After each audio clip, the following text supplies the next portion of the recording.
But 2 years ago, I made a video on how I made $171,000 selling stock photos. Now today, that's getting way closer to $200,000, but that's not the point of the video. Then last year, I made a video about the reality of stock photography in 2024, 2025. Not much has changed yet. So the ups and downs and what to expect with AI and all these other things. And then just a few months ago, I made another video on the top selling categories for stock photography. And you know what all those videos have in common?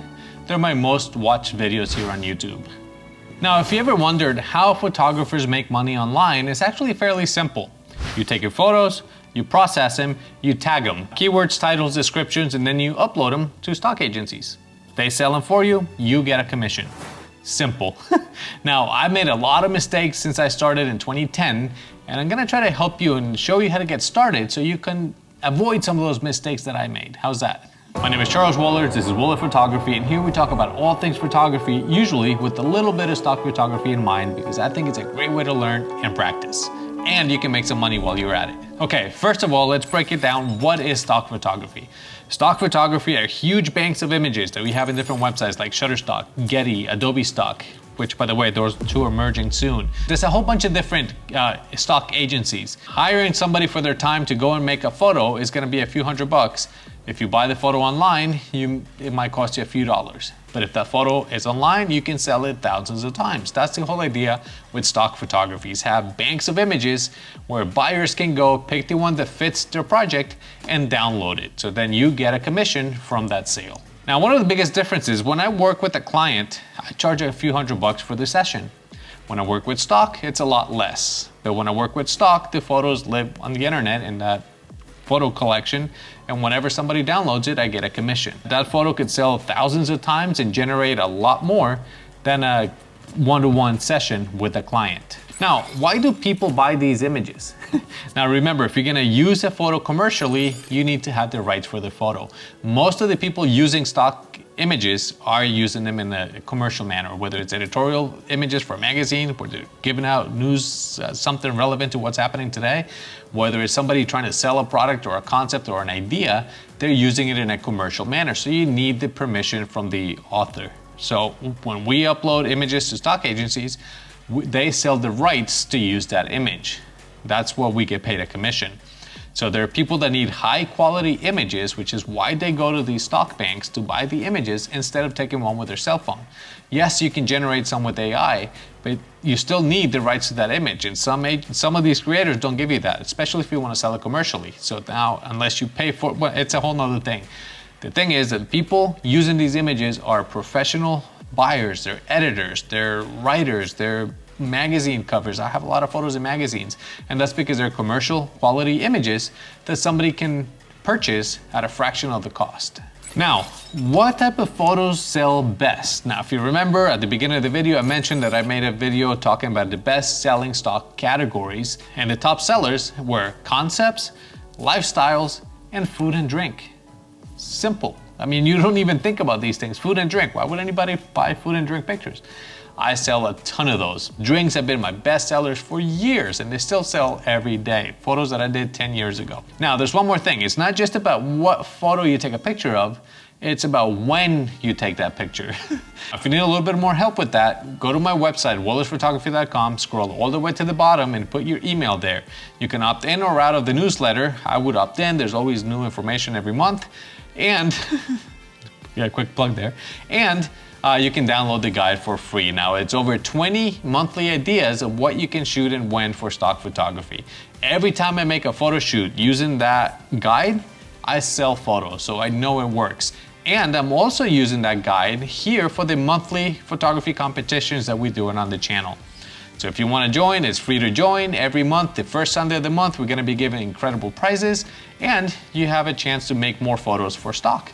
So join in, it's fun. We already did the first one. I think the second one just came out as I'm filming this video. So that's going to be, again, another fun competition. So again, like, subscribe if you're interested in a little bit more stock photography and practice. All right, now to get started, there's a decision you have to make. Do you want to go exclusive or do you want to work with multiple agencies? If you want to work exclusively with an agency, usually they pay you a higher percentage.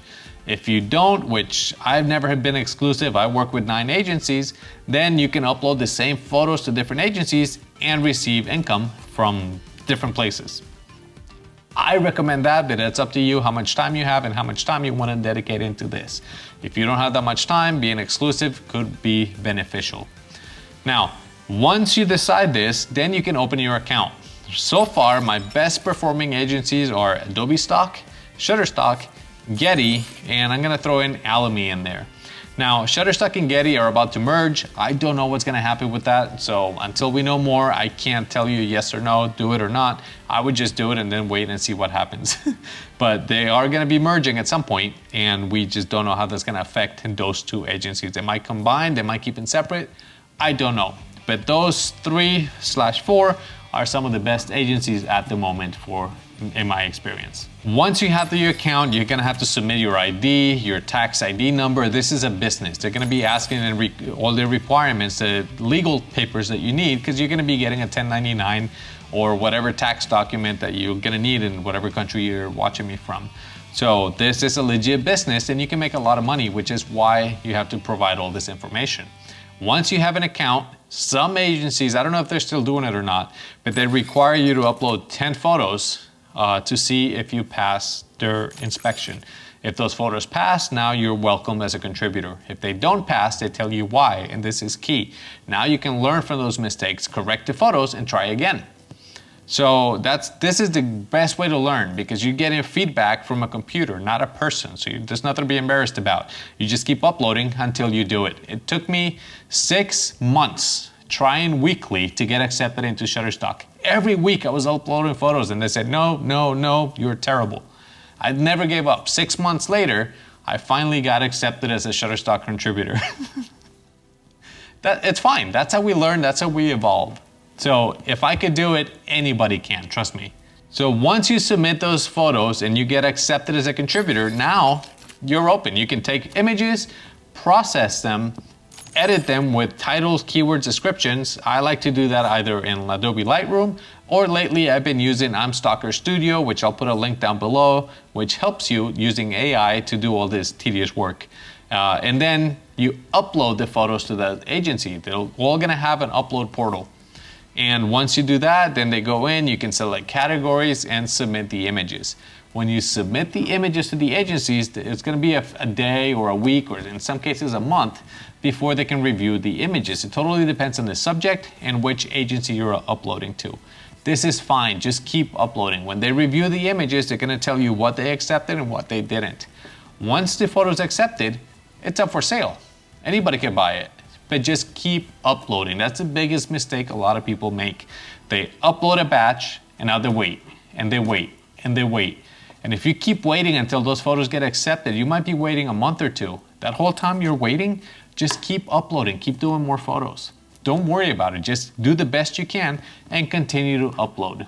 Usually when they review a batch, they'll review whatever's pending as well. So if you're gonna be waiting, it's gonna take you a long time to build a successful portfolio. And like I said, once approved, they're ready to be sold. How much do you make per photo? It totally depends on the usage of that file, how they're gonna use that photo. If it's gonna be printed, if it's gonna be online, how big, it totally depends on the usage. So you don't know going into it. I've sold photos for 6 cents and all the way up to like $275. Those are rare, but they do happen. My average per download, I did the math, is about 75 cents. So maybe a little more, but that's my average across all agencies and all of my downloads. So you can see how it's not a lot of money, but I've made $200,000 in the last 15 years. You can make good money. I've never been full-time. I have photography clients that I work with. This is just a way to practice and learn and just fun for me. So I really do enjoy it, but I know if I put in more time, I would get more out of it. It totally depends on how much time you want to dedicate into doing stock photography and how much you're going to get out of it. It's all a numbers game. It's about having good quality photos and a lot of them. If you have 1,000 photos that make you $1 a month, you're making $1,000 a month. That's easy math, that's why I chose that number. If you have 10,000 high quality photos, relevant photos, and you make $1 a month from each, now you can see that you can make that kind of money. But it takes good quality, good relevant photos. I have 30,000 photos. Now, yes, when I started, I was doing pictures of anything. That's not the best thing to do for stock. I do make a lot of money a month, but only from a handful of photos. So keep that in mind. Good quality images are gonna be selling a lot more than a photo of a flower or a background. So good quality, relevant images is the way to go. A lot of them. All right, now let's talk about what mistakes you should avoid if you're just getting started with stock photography. These are things that I did a lot of. I made a lot of mistakes. So let's see if we can help you avoid some of those. First, poor image quality. You know, you go out, when I started, I was holding the camera out the car window, taking photos of the landscape. No one's gonna buy those. They were horrible photos. That's why it took me a long time to get accepted, because literally I was just photographing things on the go, never worried about how to use the camera. I just was snapping pictures, and those are not commercial photos. You need good quality images. Quality, number one. Now, the other thing that people hate is going through the trouble of doing model releases, but you need people photos. You need people interacting. Even if it's yourself, you have to get your own permission to sell that photo commercially. The agencies want that backup. They want that document. There's an app I use on my phone. It's called Easy Release, and I'll probably make a tutorial here soon on how to use it. It's an app. You fill in your documents. You can save yourself as a photographer. You can save yourself as a model. You sign it on the phone, send it to yourself, and you're done. Now you have that document that you can upload with that photo. So model releases are very important. Having something like this where you can sign it on your phone, it's incredible. And don't be afraid to ask people. You know how many people I've asked if they want to mind signing a model release? You might be in a magazine someday, I don't know. And a lot of it's happened. I have friends that are in magazines because they signed the model release. You just don't know. But if you never ask, it's always a no. If you ask, it's a 50-50 chance. So why not ask? The other mistake, and now especially with social media, this is something that people over edit their photos. Filters and vignettes, and they try to make them look cool, and you're limiting the commercial use of that photo. An editor can add filters, but they can't remove them. So keep your photos looking natural and good. You do have to process them, but don't get carried away. Just keep them looking as best as possible. And then the other mistake, and this is something I did a lot of, is bad keywords. When you're keywords, titles, descriptions, you want things to be specific to what you're selling. If you just do random things, no one's gonna find your photo. You want your photo to be found, so be specific with the words you use. Okay, now let me give you a couple of tips on how you can sell more photos. We already went through some mistakes, so now here's some tips to help you understand this a little bit better. Number one, shoot trending topics. What does this mean? What's happening around you? Recently, there was a high cost of eggs here in the US, so I did photos of concepts in eggs. I actually did it a few years ago because it happened. They started selling again. So pay attention to the news and try to do photos of what's relevant. A few years ago with the opioid epidemic here in the US, I did photos of opioid pills or generic pills, and they sold a lot because they had a concept. So pay attention to what's happening in your environment and shoot those types of photos, or what's happening in the world around you and shoot those types of photos. Number two, like I said before, upload consistently. We're not only working with buyers, we're working against an algorithm. If they see that we upload weekly, our photos are gonna be in the fresh section every week, and we're gonna have higher chances of selling. Plus, the algorithm is gonna benefit us because it's gonna know that we're serious about what we're doing. The next one is think like a buyer. And this I learned years into it. When you take a photo, think of yourself, how are you gonna use it? It's exactly the same thing as I do here with YouTube. I take a photo of myself with the camera. How am I gonna add text here or here? Where do I put myself? What hand signal do I do? Where do I pull the camera? Do I do, like, is that a stock photo? Like, how can somebody use that photo? You know what I mean? Like, put yourself in the buyer's shoes, try to become an editor and see how you can use that photo yourself. If you can find use for it, if you can leave text space, if you can find a way that you can use that for a project, somebody else is gonna find it as well. So think like a buyer. Don't just take a photo of a table. How would you use that table? How would you use that photograph? And now you're thinking like an editor. The other thing I can help you with is batch processing. I use Adobe Lightroom to edit my photos. It keyword tag, descriptions, all that. You can synchronize, you can do one photo from the session, synchronize through all the other ones, and they're all done. You don't have to go one by one. Try batch processing and batch uploading. Like I said earlier, I don't know if I did or not, I'm using Stalker Studio. That helps me upload to different agencies. You do have to pay for the service, so if you're starting, you might not want to do this, but I'll put a link down below anyway. Stalker Studio helps me keywords, titles, descriptions, and upload to multiple agencies at one time. Using tools is going to save you time that you can spend taking more photos. Be more productive. And the next thing is diversifying your portfolio. Like I said earlier, my best selling category is drinks, but I have hundreds of drinks. I have thousands of photos of hundreds of drinks. The next thing would be food. I have hundreds of different menu items, but thousands of photos, if that makes sense. So don't just take photos of your favorite thing, take as many photos as you can of that category, that subject. And then by diversifying, you're gonna expand and reach more people. Also, if you like to take pictures of something, absolutely do that. But also go outside of your comfort zone. Shoot different things and try to keep it alive.